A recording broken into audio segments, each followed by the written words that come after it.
Good morning and welcome to daily devotion. இன்றைக்கி நம்ம பார்க்க போகிறது props chapter 12 verse 27. Props 12 verse 27. So இங்கே சிம்பிளாக சொல்லணும்னா சோலமன் என்ன சொல்கிறாருன்னா, ஒரு சோம்பேறி என்ன பண்ணுவான், அவனுக்கு இருக்க சான்ஸை வேஸ்ட் பண்ணுவான்.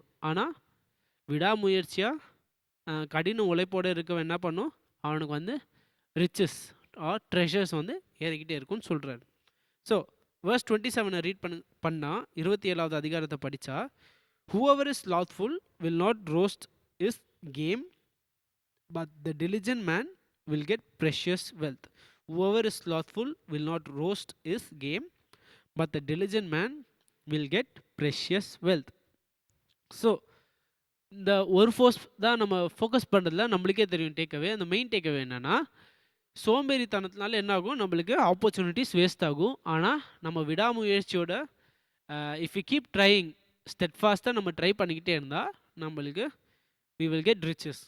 ஸோ ஒரு சின்ன அனாலஜி இதுக்கு ஒரு யூஸ்ஃபுல்லாக இருக்கும். அதாவது இது மூலமாக என்ன டேக்அவே எடுக்கலாம்னா, இப்போ ஒருத்தர் மீன் பிடிக்க போகிறாருன்னு வச்சுக்கோங்க. அவர் வந்து நிறைய மீன் பிடிச்சிட்டார். ஒரு 10 மீன் பிடிச்சிட்டு 10 மீன் என்ன பண்ணுறாரு, பாக்ஸில் போடுறாரு. பாக்ஸில் போட்டு என்ன பண்ணுறாரு, மறந்துடுறாரு. அதாவது மீன் பிடிச்சதே மறந்துட்டு 5-6 மாதம் கழித்து ஓப்பன் பண்ணி பார்த்தா என்ன இருக்கும், மீனெல்லாம் ராட்டாய். என்ன அதை சமைக்க முடியுமா? அதுக்கடுத்து 5-6 மாதம் கழித்து அந்த மீனை பிடிச்ச மீனை இல்லை. அவர் ஆனால் முதல்ல என்ன பண்ணுறாரு, கடினமாக உழைக்கிறாரு, மீனை பிடிக்கிற உழைக்கிறாரு. அதுக்கப்புறம் என்ன ஆகும், சோம்பேறித்தனம், பிடிச்ச மீன் என்ன பண்ணுறாரு, வேஸ்ட் பண்ணுறாரு. அதே மாதிரி தான் என்னாகும் நம்ம வாழ்க்கையிலையும், நம்ம கடின எஃபர்ட் போட்டு என்ன இருக்கணும், விட்டுருவோம். ஒரு ஒரு 20% போயிட்டு விட்டுருவோம். 30% போய் விட்டுட்டு என்ன பண்ணுவோம், ஐயோ நான் இவ்வளோ கஷ்டப்பட்டேனே, எனக்கு எதுவும் நடக்கலேன்னு, எனக்கு எதுவும் நல்லது நடக்க மாட்டேங்குதேன்னு சொல்லுவோம். ஆனால் இங்கே சோலமன் என்ன சொல்கிறாருன்னா, விடாமுயற்சியோட ஸ்டெட்ஃபாஸ்ட்டாக ஏர்னஸ்ட்டாக நம்ம என்ன பண்ணணும், முயற்சி செஞ்சுக்கிட்டே இருந்தால் தான் நம்மளுக்கு என்ன வரும், பலன் வரும். அதான் வெரி சிம்பிள். என்ன பண்ணணும், நம்ம அந்த மீன் பிடிக்கிறவர் மாதிரி என்ன பண்ணணும், மீனை பிடிச்சிட்டு என்ன பண்ணக்கூடாது, தூங்கக்கூடாது. பிடிச்ச மீனை வச்சு என்ன பண்ணணும், வி ஹாவ் டு குக். அதுக்கடுத்து திரும்பியும் மீன் பிடிக்கணும். 10 மீன் பிடிச்சிட்டனே, 10 நாளுக்கு எதுவும் சாப்பிட தேவையில்லன்னு அந்த மீனை வச்சுட்டு அதுக்கப்புறம் சமைக்காமல் ப்ரிசர்வ் பண்ணாமல் இருந்தால் என்னாகும், மீன் நாரி போயிடும். அதை யாராலையும் சாப்பிட முடியாது.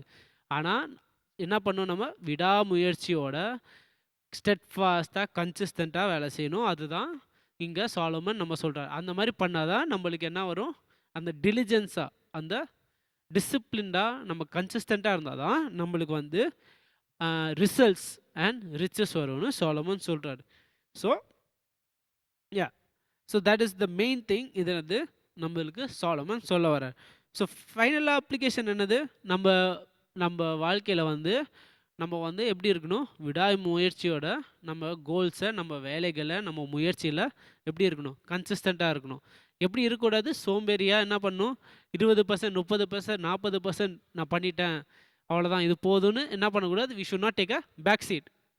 நம்ம என்ன பண்ணணும், ஒரு 100 ஸ்டெப் எடுக்க வேண்டிய இடத்துல 70 ஸ்டெப் எடுத்துகிட்டு போதும்னு நிற்கக்கூடாது. என்ன பண்ணணும், விடாமுயற்சியாக 100 ஸ்டெப்புக்கு மேலேயும் நம்ம என்ன பண்ணணும், போயிட்டே இருக்கணும்.